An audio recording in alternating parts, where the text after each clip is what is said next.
Ladies and gentlemen, welcome to the House of Representatives. We're just a few days away from the halfway mark in this long session.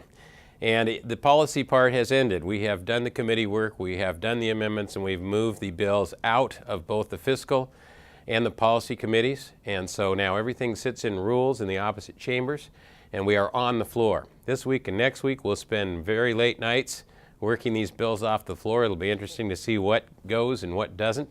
That's, of course, at the choice of the Speaker and how many votes are available. There are a lot of controversial bills to be run through. The biggest news in the last week or two, though, is a Supreme Court decision that said the two-thirds majority to vote on taxes, a two-thirds vote on taxes was not constitutional. And they probably are correct based on reading the state constitution, but it still flies in the face of the voters who for 5 straight times have voted to have a two-thirds vote to increase taxes, and for good reason.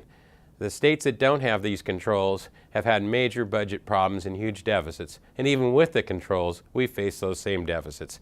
So now the rules have changed, and many things will change here. The question is, how far will the majority party push their luck against the majority of the public, 65% of who voted for the two-thirds? Every county approved that initiative last year, all of them, including King County.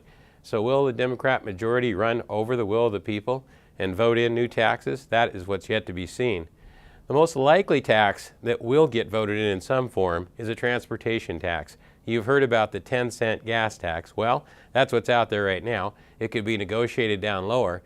But before the ruling, they needed our votes, the Republicans' votes, to pass that bill. And we insisted that we might look at some form of that bill if there were a number of other efficiencies made to the DOT to make us more efficient in our operations and get more miles, lane miles for the dollar. But that now is off the table because they can do this all by themselves. So if a gas tax comes and there's no reforms or no refinements or no efficiencies, it'll be at the will of the majority party, and they have every right now and will to do it. And we'll see if that happens. That's a big concern, especially with gas prices coming back to the $4 realm. That's just one of the many, many tax bills that we'll be looking at that now only need a simple majority. As you can see, this is a huge decision, and it really changes the whole fabric of this particular session. In most cases, the Republicans would have had to at least been at the table to negotiate these taxes or to try to fight them if necessary. Now it is up to the majority to do what they will. And again, we'll have to see just how they feel about running over one of the most popular initiatives to ever be run in the state of Washington, and one that passed again in every county.